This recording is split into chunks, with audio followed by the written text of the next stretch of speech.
नमस्कार दोस्तों, ocean network में आपका स्वागत है।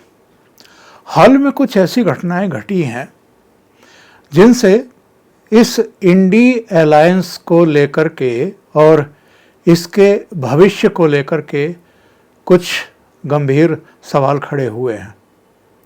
वैसे तो आज तक के एक कार्यक्रम में भाग लेते हुए गृह मंत्री अमित शाह ने ये कहकर के इसकी प्रासंगिकता और इसके अस्तित्व और साथ में इसके महत्व को लेकर के भी गंभीर सवाल खड़े किए हैं कि ये है कहाँ और अलग अलग राज्यों में जो स्थितियाँ परिस्थितियाँ हैं या ऑलरेडी जिन राज्यों में गठबंधन काम कर रहे हैं वहाँ इसकी प्रासंगिकता या इसके महत्व या इसके परफॉर्मेंस को लेकर के जो सवाल खड़े हो रहे हैं उसका कोई जवाब कम से कम इंडी अलायंस के घटक दलों के पास नहीं है, या जो इसे मीडिया के माध्यम से एक प्रेशर मंच की तरह इस्तेमाल करना चाहते हैं या मतदाताओं में एक मैसेज भेजने की कोशिश कर रहे हैं कि साहब अगर नरेंद्र मोदी के खिलाफ आपको कोई विकल्प चाहिए तो हम तैयार हैं, बस आप हमें वोट दीजिए और नरेंद्र मोदी की केंद्र की सत्ता से विदाई करिए। तब यहाँ तक तो ठीक है, लेकिन अलग अलग राज्यों में अगर हम देखें तो बहुत सारे राज्यों में तो कांग्रेस और भारतीय जनता पार्टी का ही सीधा मुकाबला होता है। तो वहाँ इंडी अलायंस के जो दूसरे घटक दल हैं, जो घटक दल के नेता हैं, मान लिए उत्तर भारत के जो हिंदी बेल्ट के राज्य हैं जहाँ पर भारतीय जनता पार्टी और कांग्रेस का ही एक दूसरे के सामने मुकाबला होता है, लड़ाई होती है, वहाँ भला शरद पवार का, ममता बनर्जी का या इस तरह के जो दूसरे नेता हैं इनके, फारूक अब्दुल्ला से लेकर के तमाम आपके उद्धव ठाकरे, इन सब का क्या रोल हो सकता है, या नीतीश कुमार का ही बिहार के बाहर क्या रोल हो सकता है, ममता बनर्जी का पश्चिम बंगाल के बाहर क्या रोल हो सकता है, या शरद पवार जिनकी पार्टी भी टूट फूट गई है, उद्धव ठाकरे उनकी पार्टी भी टूट फूट गई है, उनका अपने महाराष्ट्र में ही उतना प्रभाव नहीं है कि उनको पूरे महाराष्ट्र का नेता माना जाए या कभी माना गया हो, तो बाहर के राज्यों में उनका क्या है। तो सवाल तो बहुत सही उठाया है अमित शाह ने, पर कुछ और घटनाएं भी इधर देखने को मिली हैं। अब 6 दिसंबर को इंडी अलायंस के जो इस समय सर्वे सर्वा अपने आप को शो करने की कोशिश कर रही है कांग्रेस पार्टी, उसने एक बैठक बुला ली। अब चाहे नीतीश हो, चाहे ममता बनर्जी हो या अरविंद केजरीवाल की पार्टी हो, उन्होंने कह दिया कि भाई किसी को इस बैठक के बारे में पता भी नहीं है, किसी से डिस्कशन भी नहीं किया गया है और बैठक बुला ली गई है। यानी डायरेक्ट इनडायरेक्ट वे में ये कहा गया कि इस तरीके से आप इंडी अलायंस पर एकाधिकार नहीं कर सकते, कब्जा नहीं कर सकते, या बिना सबकी सहमति के इसका नेतृत्व करने की हिमाकत नहीं कर सकते। और ममता बनर्जी ने तो साफ कर दिया कि मैं तो 6 दिसंबर की बैठक में नहीं आ रही हूँ क्योंकि मेरे पहले से कार्यक्रम लगे हुए हैं। नीतीश कुमार से की तरफ से भी इसी तरह की बात आई। अब 19 दिसंबर को बैठक बुलाई गई है और इस बैठक के लिए भी सबको विधिवत आमंत्रित किया गया है और मुझे लगता है सबसे इस बार पूछताछ करके ही 19 दिसंबर की तारीख तय की गई है। लेकिन अभी सूचना मिल रही है कि अरविंद केजरीवाल इस बैठक से पहले ही जा रहे हैं विपश्यना के लिए और संभवतः 19 को ही जा रहे हैं। तो अभी ये क्लियर नहीं है कि वो 19 की बैठक में रहेंगे या चले जाएंगे और उनकी तरफ से बैठक में कोई और हिस्सा लेगा। ममता बनर्जी, नीतीश कुमार, ये दो और ऐसे चेहरे हैं जिनके बारे में ये अटकलें लगाई जा रही हैं कि ये भी बैठक में होंगे या अपने प्रतिनिधियों को भेज देंगे, क्योंकि जिस तरह का रवैया कांग्रेस का दिखाई दे रहा है पिछले कुछ समय से, विशेषकर बेंगलुरु की बैठक और मुंबई की बैठक के बाद से, तो उससे इनके जो घटक दलों के कुछ प्रमुख नेता हैं वो नाराज बताए जा रहे हैं।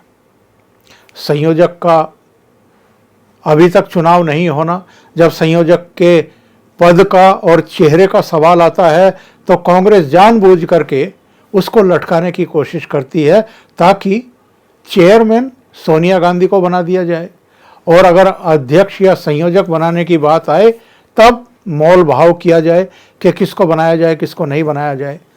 नीतीश कुमार खास तौर से काफ़ी नाराज हैं, कम से कम संयोजक पद को लेकर के, कि पहले जब उन्होंने ही तो शुरुआत की थी सबको इकट्ठा करने की, बैठक बुलाने की, सबसे पहली बैठक भी उन्होंने पटना में बुलाई थी, और बाद में उनको बड़ी चालाकी के साथ किनारे किया गया। और बेंगलुरु में तो जब बैठक के लिए वो पहुंचे लालू यादव के साथ में, तो अपने खिलाफ वहाँ की सड़कों पर पोस्टर बैनर देख करके, बड़े बड़े होर्डिंग्स देख करके वो चौंके थे। और आपको याद होगा कि वो वहाँ रुके भी नहीं थे, वो निकल गए थे लालू यादव के साथ में। और कुछ और भी घटनाएं इस बीच हुई हैं। एक घटना ये हुई है, जो ग्लोबल इन्वेस्टर समिट हुआ है अभी पटना में 13 और 14 तारीख को, उसमें दुनिया भर के करीब 600 के आसपास इन्वेस्टर्स आए हैं, उनके प्रतिनिधि आए हैं, CEO आए हैं, इनमें उद्यमी हैं, निवेशक हैं, और बहुत सारे देशों के आए हैं। इनमें अमेरिका के भी थे, इनमें सऊदी अरब के भी थे, जापान के भी, रूस के भी, Taiwan, Germany, Mauritius, Netherlands, Bangladesh, Nepal, Uzbekistan, Vietnam, Hungary, Madagascar, Malaysia, UAE, यानी सभी आए। और अडानी की तरफ से प्रणव अडानी पहुँचे, और अडानी ने वहाँ ऐलान किया कि बिहार में उनकी जो कंपनियां हैं वो करीब करीब 800 करोड़ के आसपास, 870 करोड़ के आसपास व्यय करेगी। तो ये अपने बल्कि 8,700 करोड़, 800 करोड़ नहीं, 800 करोड़ से ज़्यादा तो ऑलरेडी वो निवेश कर चुकी है। और बिहार में ऐसे कई क्षेत्र हैं जहां उसकी कंपनियां ऑलरेडी निवेश कर चुकी हैं। इसमें लॉजिस्टिक्स है, इसमें गैस है, इसमें डिस्ट्रीब्यूशन है, इसमें एग्रो लॉजिस्टिक्स भी है, वेयर हाउसिंग वगैरह है। अब दूसरे कई क्षेत्रों में वो निवेश करने वाला है, ऐसी घोषणा अडानी ग्रुप की तरफ से हुई है। और बिहार के कई डिस्ट्रिक्ट्स और कई इलाकों में वो निवेश करने वाला है। उन इलाकों के नाम भी सामने आ चुके हैं, पूर्णिया है, बेगूसराय है, दरभंगा है, किशनगंज है, समस्तीपुर है, अररिया है। इन इलाकों में अडानी निवेश करेगा। तो सवाल ये है, आपको ध्यान होगा राहुल गांधी ने मुंबई बैठक के दौरान अडानी के खिलाफ एक प्रेस कॉन्फ्रेंस की थी, और अकेले की थी।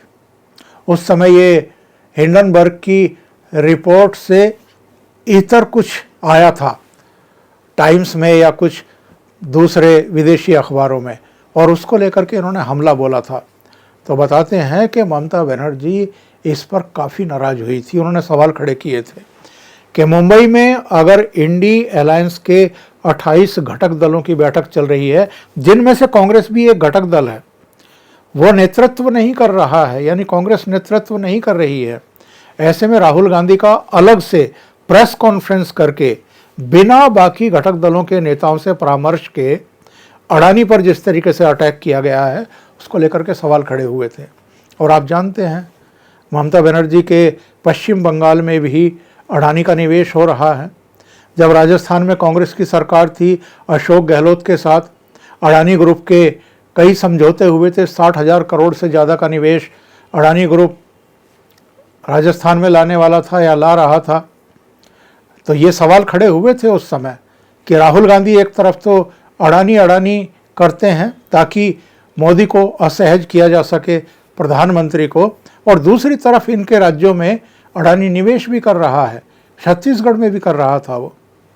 इसी तरीके से नीतीश बाबू अगर अन्य पूंजी निवेशकों के साथ साथ, उद्यमियों के साथ साथ गौतम अडानी के ग्रुप को भी बुला रहे हैं और प्रणव अडानी वहाँ जाकर के 8,000 करोड़ से ज़्यादा का बिहार में निवेश करने का ऐलान कर रहे हैं, तो ऐसे में सवाल तो उठेंगे कि फिर ये राहुल गांधी जो अडानी के खिलाफ मार दुनिया भर का दुष्प्रचार करते रहते हैं, क्या इंडी अलायंस में अडानी को लेकर के या अन्य पूंजी निवेशकों को लेकर के कोई एका है, कोई सहमति है?